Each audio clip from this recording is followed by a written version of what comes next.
signature d'une convention de coopération sécuritaire pour la lutte contre la migration illégale entre la Mauritanie et le Royaume d'Espagne.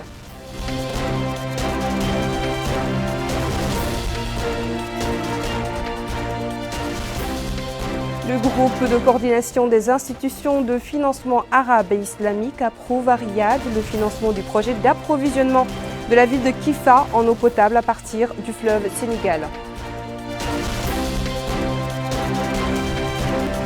Inauguration de la première ligne maritime entre la Mauritanie et l'Algérie.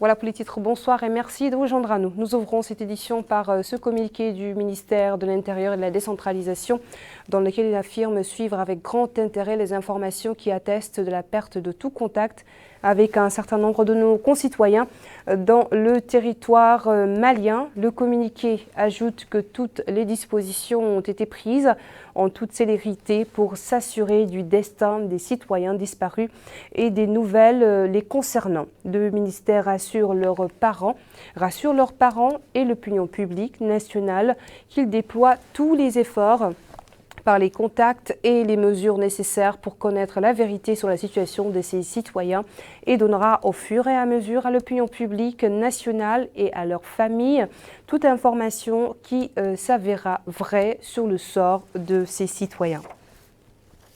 Nous démarrons donc ce journal par la coopération mauritano-espagnole marquée par la visite du directeur général de la police nationale à la tête d'une délégation de son département. Ils ont été reçus par le ministre de l'Intérieur et de la décentralisation, Mohamed Salem Merzouk, qui a salué lors de l'entrevue le niveau de la coopération en matière de sécurité qui repose, a-t-il dit, sur les bases solides. La rencontre qui vise à renforcer la coopération sécuritaire entre les deux États s'est tenue en présence du directeur général de la Sûreté nationale, le général de division Meskarou Ould-Sidi. Mohamed Khatat nous explique. C'est dans le cadre du renforcement de la coopération sécuritaire qui lie la Mauritanie et l'Espagne que le ministre de l'Intérieur et de la décentralisation, M. Mohamed Salem Merzouk, a reçu cette délégation espagnole conduite par le directeur général de la police nationale espagnole, M. Francisco Pardo Piqueras, avec lequel il a échangé en présence du directeur général de la Sûreté nationale, le général Meskarou Ould-Sidi, sur un certain nombre de sujets relatifs à la sécurité et la nécessité d'accroître la coopération entre nos deux pays. Passé ces échanges, les deux parties ont signé un document de lancement d'un partenariat opérationnel conjoint pour appuyer la lutte contre le trafic illicite des migrants et la gestion de l'immigration irrégulière en Mauritanie. L'occasion pour le directeur général de la Sûreté nationale, le général Meskarou Ould-Sidi, de déclarer: L'exemple de la coopération bilatérale mauritano-espagnole, dont les débuts remontent à 2008, a permis d'améliorer les capacités d'enquête de la police mauritanienne dans le respect des droits humains des migrants et à renforcer le système de gestion de la migration dans ses différentes composantes. Mesdames et messieurs, l'implication de l'Union européenne dans cette lutte ne manquera pas de renforcer les acquis obtenus à travers cette coopération. En effet, cette implication améliorera les capacités de l'équipe conjointe d'investigation judiciaire et apportera un appui en moyens matériels et en formation destinés à renforcer les capacités internes des acteurs impliqués dans la lutte contre le trafic illicite des migrants et la traite des êtres humains. Pour sa part, l'ambassadeur de l'Union européenne en Mauritanie, M. Guillaume Jones, a précisé que cette intervention répond aux priorités de l'Union européenne. Il s'agit pour nous de rappeler que les droits des migrants, leur traitement digne et respectueux sont au centre de nos préoccupations conjointes. Le trafic d'êtres humains est une activité criminelle contre laquelle il y a lieu de se mobiliser tous ensemble.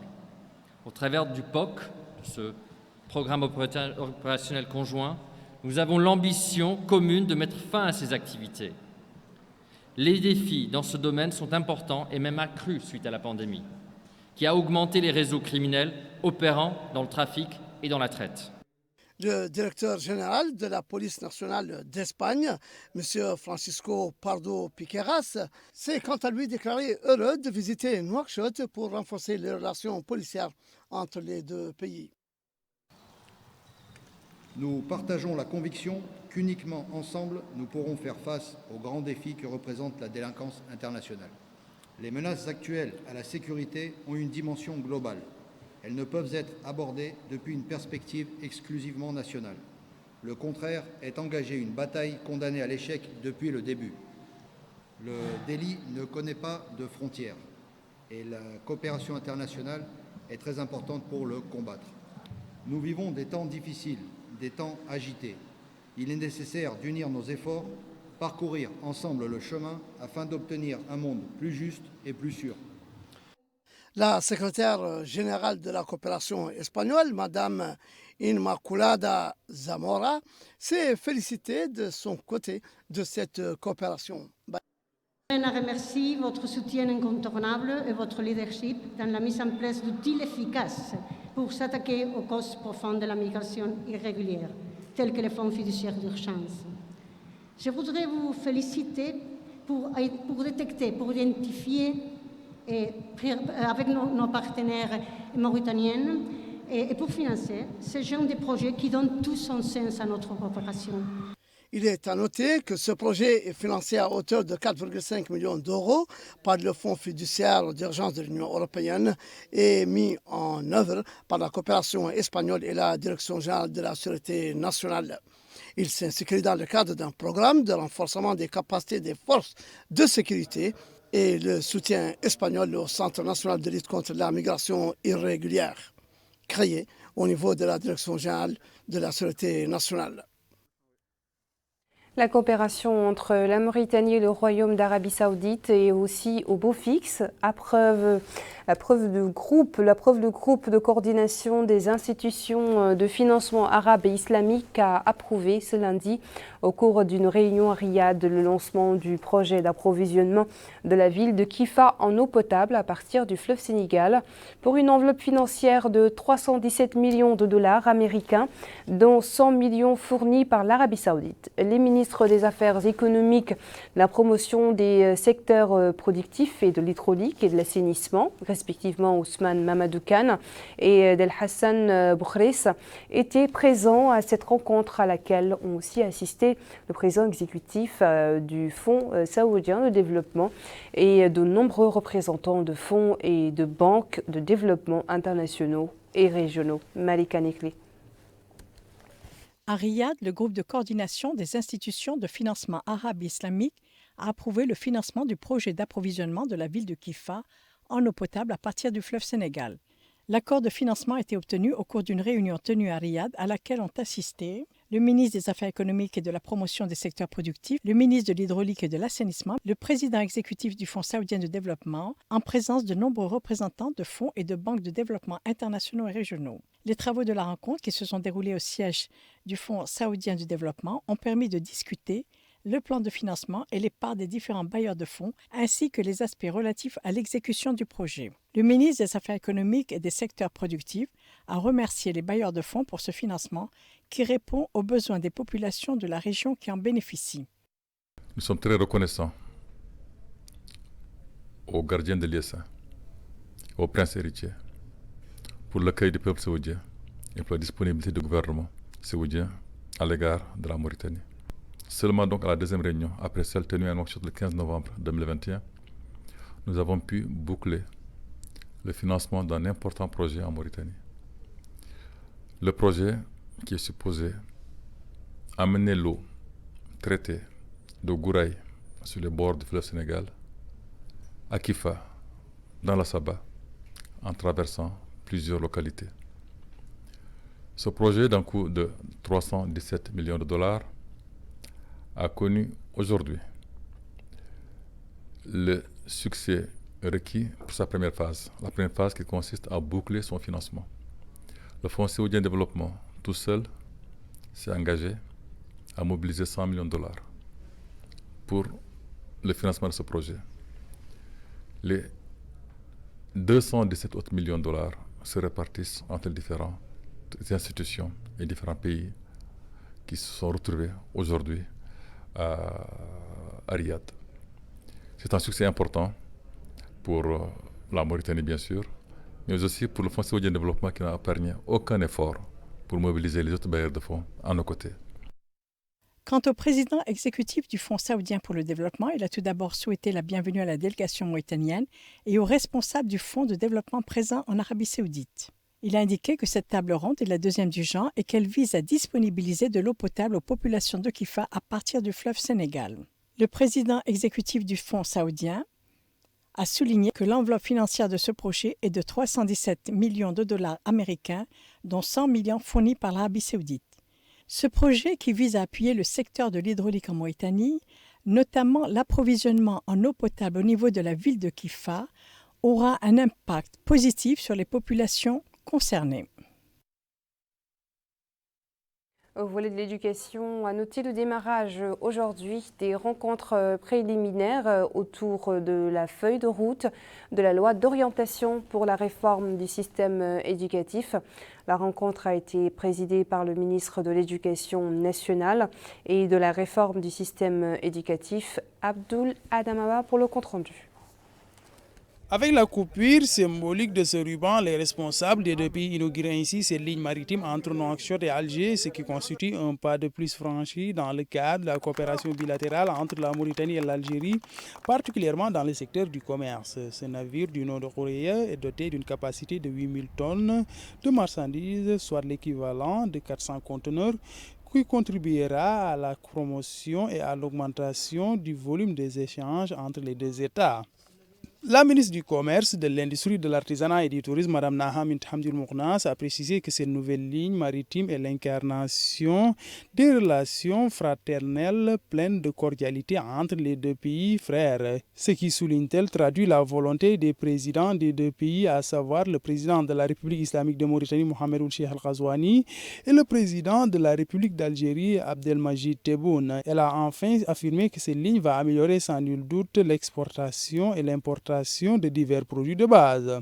À son tour, son Excellence Ben Atou Mohamed, ambassadeur de la République d'Algérie en Mauritanie, il a indiqué que ces réalisations font suite à la dernière visite du président de la République en Algérie au mois de décembre. Il a aussi déclaré que cette ligne est le premier trajet maritime régulier entre les deux pays.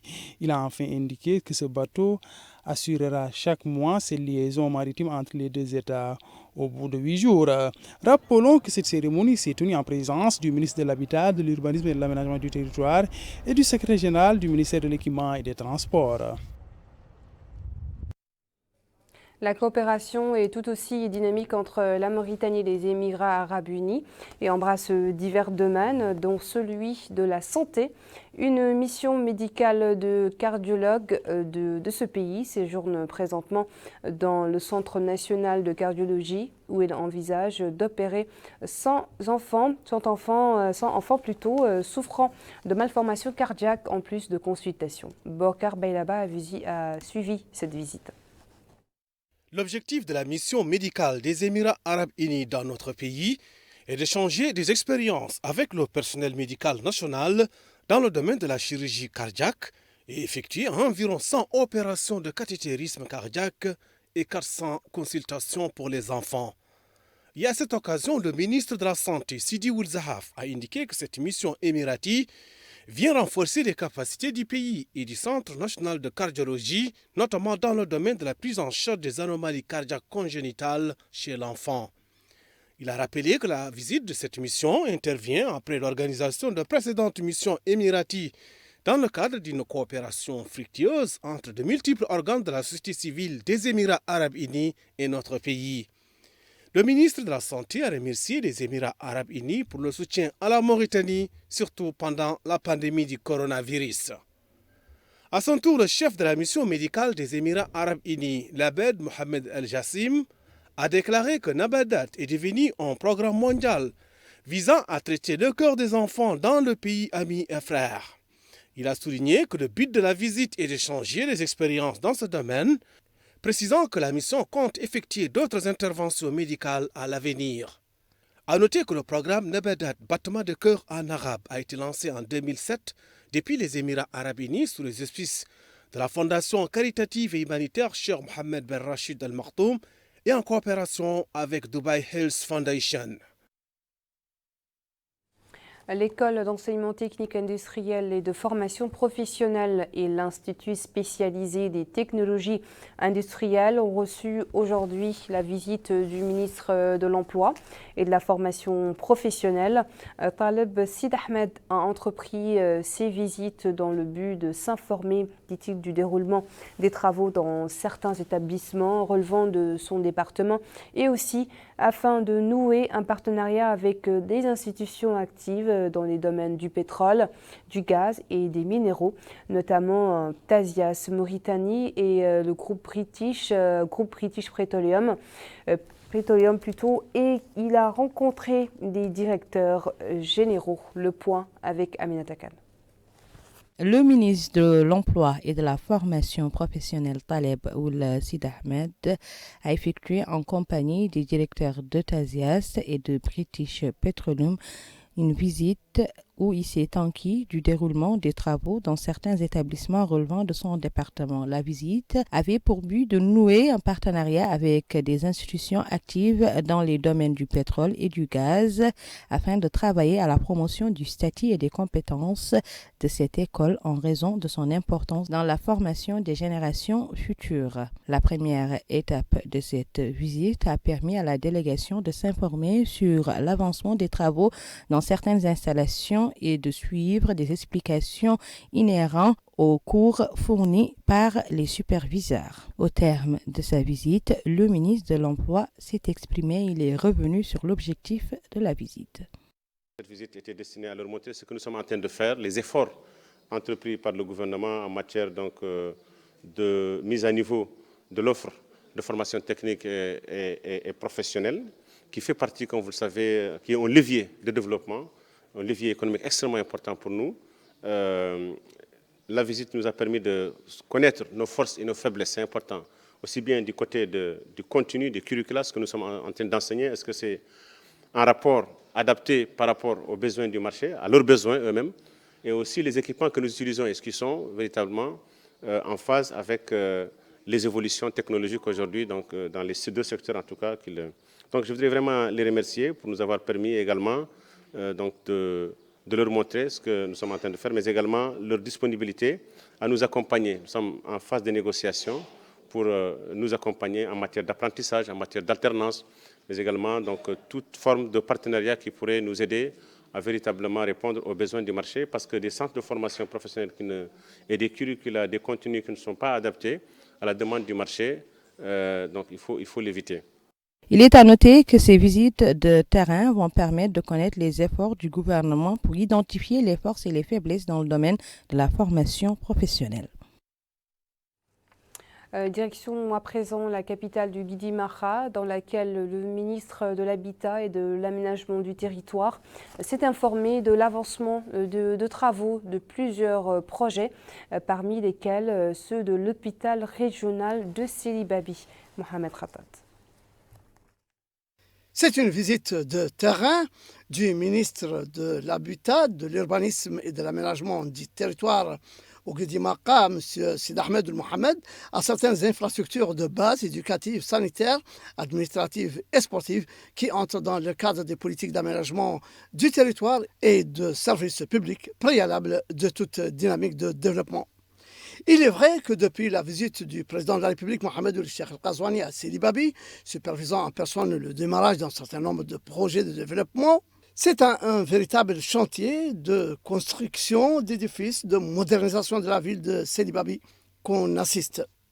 C'est donc pour prendre le pouls de la situation et de l'avancement de ces chantiers que le ministre a fait le déplacement à Selibabi, visitant le nouvel hôpital régional en cours de construction d'une capacité d'accueil de 150 lits et qui doit être achevé dans 4 mois.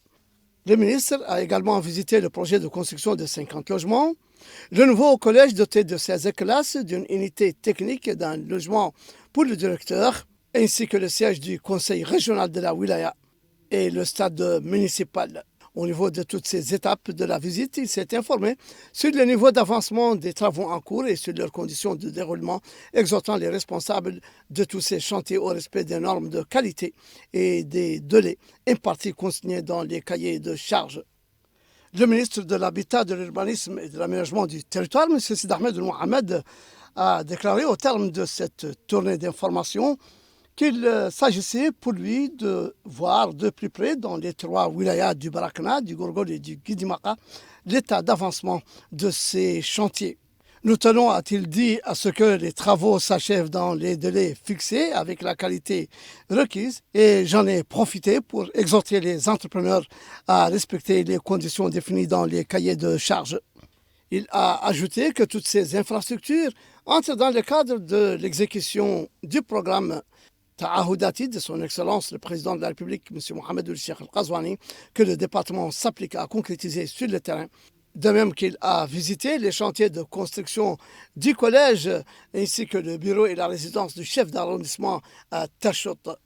C'est dire l'importance de ces ouvrages publics qui constituent un rajout significatif à la série de réalisations importantes opérées dans les wilayas de l'intérieur du pays. Ils sont désormais en lieu sûr. 8 étudiants mauritaniens bloqués en Ukraine depuis le début des hostilités ont en effet regagné le pays. Ils ont été accueillis à l'aéroport international de Nouakchott par le ministre de la Culture, de la Jeunesse, des Sports et des Relations avec le Parlement, porte-parole du gouvernement. Mortar Dahi. Nejia Jeikani nous en dit plus. Ici, à l'aéroport international de Nouakchott, Oumoutounsi, un nouveau contingent de 8 de nos étudiants mauritaniens qui étaient bloqués en Ukraine a été accueilli par le ministre de la Culture, de la Jeunesse, des Sports et des Relations avec le Parlement, le porte-parole du gouvernement, M. Mortar Ould-Cheikh, en accompagné du secrétaire général du ministère des Affaires étrangères et de la coopération des Mauritaniens à l'extérieur, du député Mortar Al-Khalifa, président de l'Union internationale des bureaux de la diaspora mauritanienne, et les membres de la comité chargé des affaires des étudiants en Ukraine. Le porte-parole du gouvernement, M. Mortar Ould-Cheikh, a affirmé que le nombre d'étudiants mauritaniens en Ukraine s'élève à 40, dont 11 ont regagné le pays avant la guerre, et que des mesures ont été prises pour rapatrier les 28 autres à partir des frontières romano-ukrainiennes, ajoutant que 3 étudiants n'ont pas pu être acheminés à bord de ce vol à cause des formalités liées au coronavirus et qu'ils regagneront le patrie dans plus les brefs délais. Il a indiqué que l'intérêt accordé à cette question procède du principe général de traitement des affaires des Mauritaniens à l'étranger avec toute la diligence et l'efficacité nécessaires à chaque fois qu'Allah nous en préserve, qu'une crise survient dans n'importe quel pays où résident des compatriotes. Le ministre a ajouté qu'il y a un travail institutionnel sous la direction et le suivi de son Excellence, le président de la République, M. Mohamed Ould-Cheikh Al-Ghazouani, où une cellule spéciale a été créée au sein du ministère chargé des urgences. Le député Mortar Al-Khalifa, président de l'Union internationale des bureaux de la diaspora mauritanienne, a salué les efforts déployés par le gouvernement, particulièrement le ministère des Affaires étrangères et de la coopération et des Mauritaniens à l'extérieur, pour nos étudiants en Ukraine. De leur part, les parents d'élèves ont exprimé leurs remerciements et leur reconnaissance à son Excellence, le président de la République, M. Mohamed Ould-Cheikh Al-Ghazouani, pour ses instructions au ministère des Affaires étrangères qui ont valu à leurs enfants de quitter une zone de guerre et de rentrer au pays en toute sécurité. Heureux d'être revenus au Bercail sains et saufs, ces étudiants ont exprimé les conditions difficiles qu'ils ont endurées, souhaitant que le gouvernement veille à ce qu'ils puissent achever leurs études. La ministre de l'Action sociale, de l'Enfance et de la Famille a participé par visioconférence au colloque organisé par la présidence algérienne en collaboration avec la Ligue arabe à l'occasion de la Journée internationale de la femme. Le colloque a passé en revue d'importantes réalisations accomplies par la femme dans les pays arabes. Aminata Khan. Femmes arabes, réalité et perspectives, c'est le thème retenu cette année par la Ligue arabe pour la célébration de la Journée internationale de la femme qui coïncide chaque année avec le 8 mars. Notre pays était représenté à cette conférence tenue par visio par la ministre des Affaires sociales, de l'enfance et de la famille, Naha Bint Haroun Ould Cheikh Sidia, qui n'a pas manqué l'occasion de rappeler la place de choix qu'occupe la femme au sein du programme de société du président de la République, Mohamed Ould Cheikh Al Ghazouani, traduit dans le programme et exécuté par le gouvernement du Premier ministre Mohamed Ould Bilal. Elle a énuméré la création cette année de l'Observatoire national du droit des femmes et des filles, mais également du renforcement des cellules de communication au niveau régional pour lutter plus efficacement contre les violences faites aux femmes et aux filles. La ministre a également cité l'adoption très prochainement de la loi contre toutes les formes de violence et a rappelé la tenue récemment à Nouakchott d'une conférence présidée par la première dame Mariam Mint Da, conférence portant sur le phénomène des enfants perdus. Le Premier ministre algérien a pris la parole au nom du président algérien Abdelmadjid Tebboune. Il a situé le cadre de la rencontre qui dira-t-il que malgré la conjoncture actuelle marquée par la propagation de la pandémie de la COVID-19, les femmes arabes ont préservé leurs acquis et continuent de marquer leur présence dans la scène nationale arabe et internationale. D'autres intervenants se sont succédés, ils ont tous été unanimes sur l'importance et l'apport significatif de la femme arabe dans le développement des pays arabes. Une promotion d'étudiants de l'École nationale des états-majors a visité ce lundi des centres d'intérêt relevant de l'autorité de la zone franche de Nouadhibou. La promotion a été édifiée sur les opportunités offertes aux investisseurs, de même que sur le rôle que joue l'autorité dans le développement local. Amina Khlil. La promotion de l'École nationale d'état-major, actuellement en visite à Nouadhibou, entame son programme à partir du siège de l'autorité de la zone franche de Nouadhibou. L'objectif de la visite, régulièrement organisée par l'école, est d'informer ses officiers de près des capacités économiques nationales.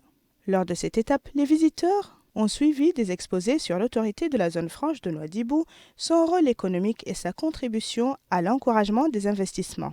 La zone franche, qui œuvre actuellement à exécuter plusieurs projets de développement, dont le port des eaux de profondeur et l'aéroport international de Nouadhibou. S'exprimant à l'occasion, le commandant de l'École nationale d'état-major, colonel Sidi Mohamed Hamadi, a loué la qualité des exposés présentés et des visites du terrain qui contribueront, poursuit-il, à atteindre les objectifs pédagogiques et éducatifs visés. Interrogé par les participants, le président de l'autorité de la zone franche de Nouadhibou, M. Mohamed Ali Sidi Mohamed, a expliqué le rôle joué par son institution dans le développement économique, social et développemental de la capitale économique et du pays en général. Il a également expliqué les objectifs attendus de la mise en œuvre des 10 projets et leur impact sur la vie des populations locales à travers les services multidisciplinaires qu'il met à la disposition de ses utilisateurs. M. Ould Sidi Mohamed a enfin appelé à la prise en compte de la nouveauté du projet qui constitue un apport de qualité au trafic maritime dans le pays.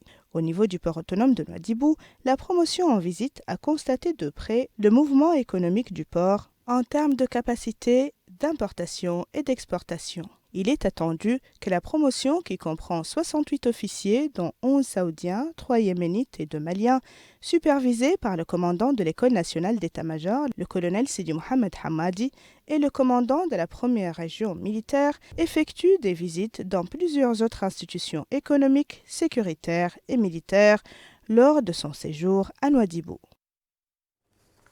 La première ligne maritime commerciale Alger-Nouakchott est arrivée à bon port. Elle a fait l'objet d'une cérémonie d'inauguration ce lundi dans les locaux du port de l'Amitié de Nouakchott. Cette première arrivée des conteneurs de matériel pharmaceutique sous la responsabilité du groupe algérien de transport maritime GATMA et dont à l'État mauritanien.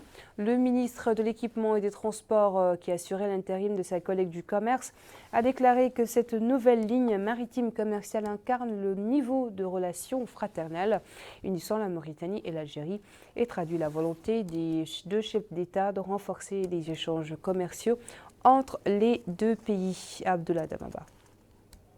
يدخل هذا الاجتماع المنظم من قبل وزارة التهذيب الوطني وإصلاح النظام التعليمي. Voilà, nous avons eu un petit souci technique. Si la régie n'est pas encore opérationnelle, nous allons passer à l'élément suivant, le temps de revenir sur cet élément.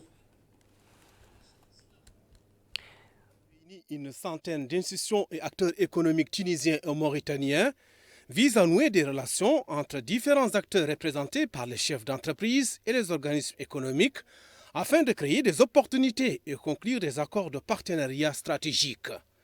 Et dans son allocution, la ministre du Commerce, de l'Industrie et du Tourisme, Mme Nahamin Hamdoul Meknes, a souligné l'importance de la coopération économique entre les deux pays, soulignant la nécessité de rattraper le temps perdu entre les deux pays dans la coopération bilatérale en se basant sur les relations qui se hissent au niveau historique entre la Mauritanie et la Tunisie. À son tour, le président de l'Union nationale du patronat mauritanien, Mohamed Zine El Abidine Cheikh Ahmed, a mis en exergue l'importance de ce genre de rencontre, expliquant que cela permettra de booster les échanges économiques dans plusieurs domaines entre les deux pays. L'ambassadeur de Mauritanie accrédité à Tunis, son Excellence M. Daman Mohamed Amar, a déclaré que les relations entre la Mauritanie et la Tunisie sont anciennes, fortes et distinguées à travers l'histoire que le temps n'efface pas, rappelant le dynamisme de la coopération économique entre les deux pays. Pour sa part, l'ambassadeur de la République tunisienne à Nouakchott, son Excellence M. Sabri Chabani, a indiqué que l'élévation des relations économiques tuniso-mauritaniennes au niveau d'un partenariat d'intérêt mutuel est devenue aujourd'hui plus que jamais une ambition réaliste et légitime et une nécessité urgente dictée par les défis communs et le partage conjoint entre les deux pays frères. Le président de la Chambre de commerce, d'industrie et d'agriculture de Mauritanie, Ahmed Babaoud Eleya, a expliqué que ces journées économiques sont une occasion rare de développer les échanges commerciaux entre la Mauritanie et la Tunisie dans divers domaines et de créer des liens solides et fructueux. Pour le président de la Chambre de commerce et d'industrie de Tunisie, les deux pays disposent d'importantes niches à valoriser dans l'intérêt des deux peuples. Je tiens à vous informer que le rôle principal de notre réseau consiste dans le développement du secteur privé et la croissance économique du continent africain, par le biais des chambres consulaires au profit de leurs ressortissants, entreprises et des partenariats techniques et commerciaux construits entre opérateurs et acteurs francophones. L'industrialisation de l'Afrique est un véritable sujet. Nous avons aujourd'hui les compétences humaines, nous avons beaucoup d'opportunités. Et là, je vous invite, on est en train de travailler avec mon ami de la Chambre de commerce de Mauritanie sur tout ce qui est aspect formation professionnelle, enseignement supérieur. Il y a beaucoup d'opportunités sur lesquelles nous pouvons travailler ensemble. Pour l'Agence de promotion des investissements en Mauritanie, ces journées économiques représentent un cadre idéal pour renforcer les échanges économiques entre notre pays et la Tunisie. Notre rôle est vraiment d'appuyer, de créer ce pont justement entre les relations commerciales, ce pont entre nos deux pays. Au niveau opérationnel, l'agence est là pour vous appuyer, pour créer vos entreprises. Depuis notre création, c'est ce que nous avons tenté de faire à travers le renforcement des relations économiques commerciales entre les différents pays et avec une importance particulière pour nous, pour les relations sud-sud. C'est pour ça que cette mission commerciale, je pense, tombe à point nommé, parce que vous l'avez rappelé avec la ZLECAf et l'importance de renforcer, consolider les relations entre nos pays, notamment l'Afrique du Nord, le Maghreb. De son côté, le président de Connect International, Fouad Qadish, a souligné la nécessité de renforcer le partenariat entre les secteurs privés, de surmonter tous les obstacles entre les deux pays et se concentrer sur les intérêts réels qui soutiennent les attentes des deux pays. Et à l'issue de la séance d'ouverture, plusieurs accords de partenariat ont été signés entre Connect International, l'Agence de promotion des investissements en Mauritanie, l'Union nationale du patronat mauritanien et notre Chambre de commerce, d'industrie et d'agriculture. Nous venons donc de suivre un élément sur le lancement des journées tuniso-mauritaniennes pour le partenariat et l'investissement, une manifestation qui vise à développer et renforcer les échanges économiques et commerciaux entre les hommes d'affaires des deux pays. Un élément suivi par Bokar Bailaba. À présent, un mot sur la pandémie Covid-19. Ces dernières 24 heures, 3 nouvelles contaminations ont été enregistrées, ainsi que 2 guérisons et points de décès. Je vous invite à présent à suivre le point de presse hebdomadaire du ministère de la Santé relatif au bilan de la pandémie durant la semaine écoulée. Les tests réalisés durant la dernière semaine sont au nombre de 10 909, dont 2361 des PCR. Les cas positifs enregistrés durant la dernière semaine sont au nombre de 17. Les guérisons sont au nombre de 37. Pour les performances des tests, nous avons des régions qui ont enregistré des faibles performances des tests, à savoir la région de Nouakchott Nord, la région de Trarza, le Brakna et la région de Inchiri. Pour les cas positifs enregistrés, les nouveaux cas positifs, le nombre est faible. Les taux de positivité aussi varient entre 0 et 1%, ce qui est très faible, alhamdulillah. Et les cas actifs aussi, le nombre de cas actifs continue sa diminution. Pour les hospitalisés, nous avons enregistré durant la dernière semaine 8 nouvelles hospitalisations. Un décès,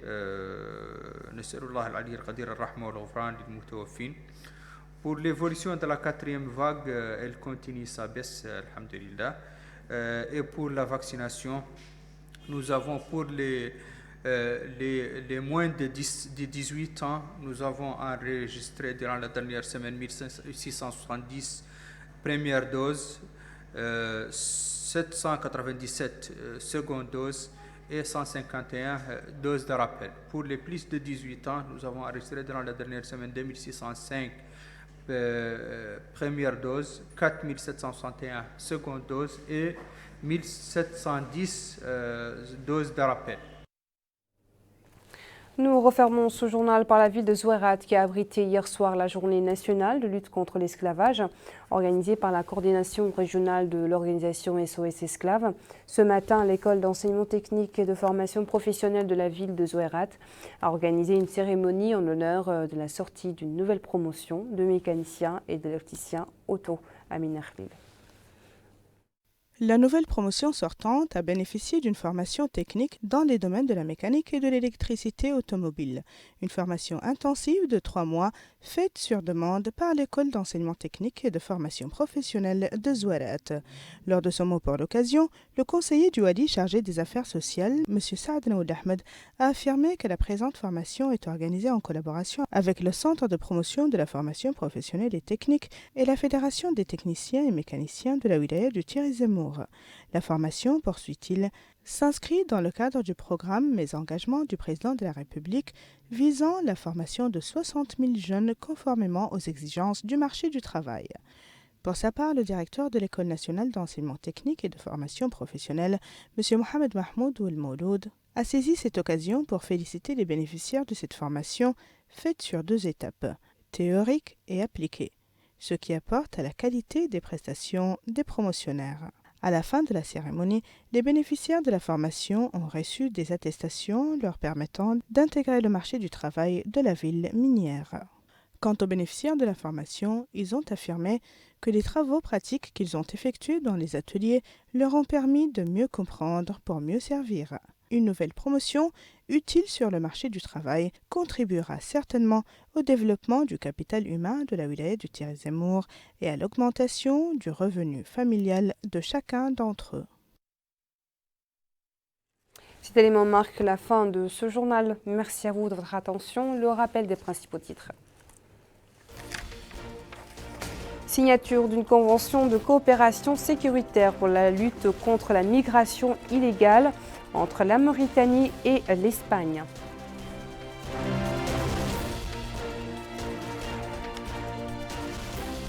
Le groupe de coordination des institutions de financement arabes et islamiques approuve à Riyad le financement du projet d'approvisionnement de la ville de Kifa en eau potable à partir du fleuve Sénégal.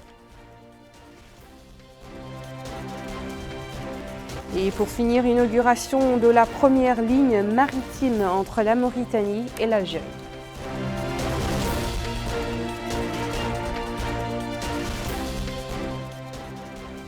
Merci encore une fois. Je vous retrouve dans quelques instants pour votre émission Zoom sur la femme mauritanienne, la femme dans le monde sera à l'honneur ce soir. Bonne soirée.